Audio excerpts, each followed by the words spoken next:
ಲಕ್ಷ್ಮಿ ಯೋಜನೆ ತಂದಾಗ server issues ಆಯ್ತು ಸರ್. ಈಗ ಲಕ್ಷಾಂತರ ಮಕ್ಕಳು ಅದಕ್ಕೆ ರಿಜಿಸ್ಟರ್ ಆಗ್ತಾರೆ. ಸರ್ವರ್ ಇಶ್ಯೂಸ್ ಆದರೆ ಅದಕ್ಕೆ ಯಾವ ರೀತಿಯಾಗಿ ನೀವು ಈಗ ನಮ್ಮ ಹತ್ರ ನೋಡಿ, ಈಗಾಗಲೇ ನಾವು 26ನೇ ತಾರೀಕು ಲಾಂಚನ್ನು ಮಾಡಿದರು ಮಾನ್ಯ ಮುಖ್ಯಮಂತ್ರಿಗಳು. ಇಲ್ಲಿವರೆಗೆ ಸುಮಾರು 65,000 ರಿಜಿಸ್ಟ್ರೇಷನ್ ಆಗಿದೆ. ಹಾಗಾಗಿ ಯಾವುದೇ ಇವತ್ತು ಸರ್ವರಲ್ಲಿ ಏನೂ ಪ್ರಾಬ್ಲಮ್ ಇಲ್ಲ, ಯಾವುದೂ ಗ್ಲಿಚಸ್ಸು ಇಲ್ಲ. ಹಾಗಾಗಿ ಭಾಳ ಸರಳವಾಗಿ ಇದು ಓನ್ಲಿ ಆನ್ಲೈನ್ ಇದೆ. ಅಲ್ಲದೆ ಅವರು ಎನಿ ಸರ್ವಿಸ್ ಸೆಂಟ್ರಿಗೂ ಹೋಗ್ಬೋದು. ಬ್ಯಾಂಗ್ಳೂರು 1 ಆಗಿರ್ಬೋದು, ಕರ್ನಾಟಕ 1 ಆಗಿರ್ಬೋದು, ಬಾಪು ಸೇವಾ ಕೇಂದ್ರ ಹೋಗಿ ಫಿಸಿಕಲ್ ರಿಜಿಸ್ಟ್ರೇಷನು ಕೂಡ ಮಾಡಿಸ್ಬೋದು ಉಚಿತವಾಗಿ. ಹಾಗಾಗಿ ರಿಜಿಸ್ಟ್ರೇಷನಲ್ಲಿ ಯಾವುದೂ ತೊಂದರೆ ಇಲ್ಲ. ನಮ್ಮ ಅಂದಾಜು ಪ್ರಕಾರ ಇನ್ನೊಂದು ತಿಂಗಳ ಆಗ್ಬೋದು. ನಮಗೆ ಸಾಕಷ್ಟು ರಿಜಿಸ್ಟ್ರೇಷನ್ ಆಗ್ತದೆ. ಸುಮಾರು 5 ಲಕ್ಷಕ್ಕಿಂತ ಜಾಸ್ತಿ ಮಕ್ಕಳು ಇದರಲ್ಲಿ ಎನ್ರೋಲ್ ಆಗ್ಬೋದು ಅಂತಕ್ಕಂಥ ನಮ್ಮ ಅಂದಾಜ ಇದೆ. ಸರ್, ಟೋಟಲ್ ಎಷ್ಟು ಸಾವಿರ ಕೋಟಿ ಖರ್ಚಾಗುತ್ತೆ ಇದಕ್ಕೆ, ಈ ಯೋಜನೆ? ನೋಡಿ, ಈ ಯೋಜನೆಗೆ ಈ ವರ್ಷ ನಮ್ಮ ಸರ್ಕಾರ ಬಜೆಟ್ನಲ್ಲಿ 250 ಕೋಟಿ ಈ ವರ್ಷಕ್ಕೆ, ಯಾಕಂದರೆ ನಾವು ಜನವರಿಯಿಂದ ಕೊಡ್ತಾ ಇದ್ದೀವಿ. ಜನವರಿ, ಫೆಬ್ರವರಿ, ಮಾರ್ಚ್ 3 ತಿಂಗಳಿಗಾಗಿ 250 ಕೋಟಿ ನಮ್ಮ ಹತ್ರ ಹಣ ಲಭ್ಯ ಇದೆ. ಇದು ಸಾಕಾಗ್ತದೆ ಈ ವರ್ಷಕ್ಕೆ. ಮುಂದಿನ ವರ್ಷ ನಮ್ಮ ಬೇಡಿಕೆ 1250 ಕೋಟಿ ಇದೆ.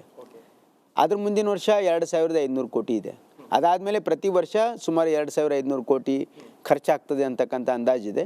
ಇದಕ್ಕೆ ಆರ್ಥಿಕ ಇಲಾಖೆ ಸಹಮತ ಸೂಚಿಸಿದೆ. ಸರ್, ಇನ್ನೊಂದು ಭಾಳ ಮುಖ್ಯವಾಗಿ ಇವತ್ತು ಅಂದರೆ ಈ ವಿವೇಕಾನಂದರ ಜಯಂತಿ ದಿವಸ ನೀವು ಇದೊಂದು ಚಾಲನೆ ಕೊಡ್ತಾ ಇರುವಂಥದ್ದು. ಆದರೆ ಇಲ್ಲಿ BJP ಒಂದು ಆರೋಪವನ್ನು ಮಾಡ್ತಾ ಇದ್ದಾರೆ ಸರ್. ಪ್ರಿಯಾಂಕಾ ಗಾಂಧಿಯವರ ಹುಟ್ಟುಹಬ್ಬ ಕೂಡ ಅದೇ ದಿವಸ. ಅವರು ಸುಳ್ಳು ಹೇಳ್ತಾರೆ ಕಾಂಗ್ರೆಸ್ನವರು. ನೋಡಿ, ಅದು ನನಗೆ ಗೊತ್ತಿಲ್ಲ. ನನಗೊಂದು ಆಶ್ಚರ್ಯ ಏನಂದರೆ, ಪ್ರಿಯಾಂಕಾ ಗಾಂಧಿಯವರು ಬರ್ತ್ಡೇ ಯಾವುದು ನಮಗಂತೂ ಗೊತ್ತಿಲ್ಲ. ನಾವು ಬಟ್ BJP ಅವರು ಫಾಲೋ ಮಾಡ್ತಾ ಇದ್ದಾರೆ ಅಂತಂದರೆ ಅದು ಒಳ್ಳೆಯದೇ ಅಲ್ಲ. ಯಾಕಂದ್ರೆ ನಮ್ಮ ಲೀಡರ್ಸಿಗೂ ಫಾಲೋ ಮಾಡ್ತಾ ಇದ್ದಾರೆ. ಬಟ್ ನಾವಂತೂ ಇದು ವಿವೇಕಾನಂದರ ಜಯಂತಿ ಅಂತ ಮಾಡ್ತಾ ಇದ್ದೀವಿ. ಯಾಕಂದರೆ ವಿವೇಕಾನಂದರ ಜಯಂತಿಯನ್ನು ನಾವು ಯುವಕರ ದಿನಾಚರಣೆ ಅಂತ ಮಾಡ್ತೀವಿ. ಹಾಗಾಗಿ ನಮ್ಮ ಉದ್ದೇಶ ವಿವೇಕಾನಂದರ ಆದರ್ಶ ನಮ್ಮ ಯುವಕರಲ್ಲಿ ಬರಲಿ ಅಂತಕ್ಕಂಥದ್ದು. BJP ಅವರಿಗೆ ಅದು ಸಹಿಸ್ಕೊಳ್ಳೋಕ್ಕಾಗ್ತಾ ಇಲ್ಲ. ಯಾಕಂದರೆ ವಿವೇಕಾನಂದರನ್ನು ಅವರು ರಾಜಕೀಯವಾಗಿ ಬಳಸ್ಕೊಳ್ಳೋಕೆ ಪ್ರಯತ್ನ ಮಾಡ್ತಾ ಇದ್ದಾರೆ. ಹಾಗಾಗಿ ನಾವು ಇದು ಅವರಿಗೆ ಒಂದು ಸಕಾರಾತ್ಮಕವಾಗಿ ಅದನ್ನು ನಾವು ವಿವೇಕಾನಂದರ ಜಯಂತಿ ದಿವಸ ಈ ರಾಜ್ಯದ ಯುವಕರಿಗೆ ಕಾಂಗ್ರೆಸ್ ಪಕ್ಷ ಕೊಡುಗೆ ಕೊಡ್ತಾ ಇದೆ ಅಂತ ಅವರಿಗೆ ಹೊಟ್ಟೆ ಕಿಚ್ಚು, ಅವ್ರಿಗೆ ತಡ್ಕೊಳಕ್ಕಾಗ್ತಾ ಇಲ್ಲ ಅಷ್ಟೇ. ಮತ್ತು ಇವಾಗ 4 ಗ್ಯಾರಂಟಿ ನೀವು ಅನುಷ್ಠಾನಕ್ಕೆ ತಂದಿರುವಂಥದ್ದು. ಬಟ್ ಇನ್ನು 1 ಗ್ಯಾರಂಟಿ ಡಿಲೇ ಆಗ್ತಾ ಬಂತು ಲೋಕಸಭಾ ಎಲೆಕ್ಷನ್ ದೃಷ್ಟಿಯಿಂದನಾ ಅಥವಾ ಹೇಗೆ? ಇಲ್ಲ ನೋಡಿ, ಡಿಲೇ ಆಗಿಲ್ಲ. ನಮ್ಮ ವಾಗ್ದಾನ ಏನಿತ್ತು ಅಂತಂದರೆ ಎಲ್ಲ ಗ್ಯಾರಂಟಿಗಳು ಇಮಿಡಿಯೇಟ್ಲಿ ಮಾಡ್ತೀವಿ ಅಂತ ಹೇಳಿದ್ವಿ. ಆದರೆ ಯುವನಿಧಿ ನಾವು ಪಾಸಾಗಿ 6 ತಿಂಗಳವರೆಗೆ ಅವರಿಗೆ ನೌಕರಿ ಸಿಗಲಿಲ್ಲ, ಉದ್ಯೋಗ ಸಿಗಲಿಲ್ಲ, ಹೈಯರ್ ಎಜುಕೇಷನ್ಗೆ ಹೋಗಲಿಲ್ಲ, ಸೆಲ್ಫ್ ಎಂಪ್ಲಾಯ್ಡ್ ಆಗಲಿಲ್ಲ ಅಂದರೆ ಈ ಯುವನಿಧಿ ಲಾಭವನ್ನು ಅವರಿಗೆ ನಾವು ಕೊಡ್ತೀವಿ ಅಂತಕ್ಕಂಥ ಮಾತನ್ನು ನಾವು ಹೇಳಿದ್ವಿ. ಮೇಯಲ್ಲಿ ನಮ್ಮ ಸರ್ಕಾರ ಬಂದಿದೆ. ಈಗ ಮೇಯಿಂದ ಇಲ್ಲಿವರೆಗೆ ಪಾಸಾಗಿ 6 ತಿಂಗಳಂದರೆ ಮಿನಿಮಮ್ ಡಿಸೆಂಬರ್ ತನಕ ಆಗುತ್ತೆ.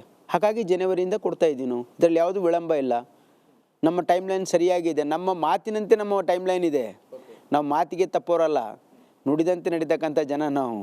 ಹಾಗಾಗಿ ಸರಿಯಾದ ಸಮಯಕ್ಕೇ 6 ತಿಂಗಳು ಡಿಸೆಂಬರಲ್ಲಿ ಆಗ್ತಾಯಿದೆ, ಜನವರಿಯಿಂದ ನಾವು ಕೊಡ್ತಾ ಇದ್ದೀವಿ. ಸರ್, ಇನ್ನೊಂದು ಹಣ ದುರುಪಯೋಗ ಆಗ್ತಾ ಇದೆ ಈ ಥರ ಸ್ಕೀಮ್ಗಳು. ಪ್ರಶ್ನೆನೇ ಇಲ್ಲ ಹಣ ದುರುಪಯೋಗ ಆಗೋದು. ಯಾಕಂದರೆ ನಮ್ಮ ಯುವ ನಿಧಿಯಲ್ಲಂತೂ ಎಲ್ಲ ಆನ್ಲೈನ್ ಇದೆ.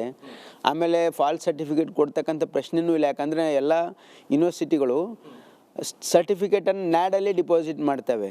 ಈ ರಿಜಿಸ್ಟ್ರೇಷನಲ್ಲಿ ನ್ಯಾಡಿಂದ ಸರ್ಟಿಫಿಕೇಷನ್ ತೊಗೊಳ್ತಾ ಇದ್ದೀವಿ. ಹಾಗಾಗಿ ಬೇರೆಯವರು ಫೇಕ್ ಸರ್ಟಿಫಿಕೇಟ್ ತೊಗೊಂಡು ರಿಜಿಸ್ಟ್ರೇಷನ್ ಆಗೋಕ್ಕೆ ಸಾಧ್ಯನೇ ಇಲ್ಲ. ಇದೆಲ್ಲ ಆನ್ಲೈನ್ ಇದೆ. ಹಾಗಾಗಿ ಇಲ್ಲಿ ಹಣ ದುರುಪಯೋಗ ಆಗ್ತಕ್ಕಂಥ ಪ್ರಶ್ನೆನೇ ಇಲ್ಲ ಅಂತಕ್ಕಂಥದ್ದು ನನ್ನ ಭಾವನೆ. ಮತ್ತು ನಮ್ಮ ರಾಜ್ಯದ ಯುವಕರ ಮೇಲೆ ನನಗೆ ಅವ್ರ ಮೇಲೆ ನಂಬಿಕೆ ಇದೆ. ಯಾಕಂದರೆ ಸಾಕಷ್ಟು ಜನ ಪತ್ರಕರ್ತರು ನನಗೆ ಕೇಳಿದ್ರು, ಏನಂದರೆ ಯಾರಿಗೆ ಜಾಬ್ ಸಿಕ್ಕ ಮೇಲೆ ನಾವು ಕಂಟಿನ್ಯೂ ಮಾಡ್ಬೋದು, ಆ ರೀತಿ ಮಾಡಲ್ಲ ಅಂತ ನನಗೆ ವಿಶ್ವಾಸ ಇದೆ. ಯಾಕಂದರೆ ನಾವು ಈ ರಾಜ್ಯದ ಜನರ ಒಂದು ನಂಬಿಕೆಯನ್ನು ಇಟ್ಟಿದ್ದೀವಿ. ಏನಂದರೆ ಖಂಡಿತವಾಗಿ ಇವತ್ತು ಅವರು ಇದರ ದುರುಪಯೋಗ ಮಾಡ್ಕೊಳ್ಳಲ್ಲ. ಅವ್ರಿಗೆ ಜಾಬ್ ಸಿಕ್ಕರೆ ಬಿಟ್ಕೊಡ್ತಾರೆ ಅವರು. ಯಾಕಂದರೆ ಪ್ರತಿ ತಿಂಗಳು ನನಗೆ ಯಾವುದೇ ಜಾಬ್ ಸಿಕ್ಕಿಲ್ಲ ಅಂತ ದೃಢೀಕರಣ ಮಾಡಬೇಕು, ಸೆಲ್ಫ್ ಅಟೆಸ್ಟೇಷನ್ ಮಾಡಬೇಕು ಅವ್ರು ಆನ್ಲೈನ್. ಅದಾದಮೇಲೆ ಅವ್ರಿಗೆ ಡಿಪಾಸಿಟ್ ಆಗೋದು. ಹಾಗಾಗಿ ಯಾರೂ ಮಾಡ್ಕೊಳ್ಳಲ್ಲ ಅಂತಕ್ಕಂಥದ್ದು ನಮಗೆ ವಿಶ್ವಾಸ ಇದೆ.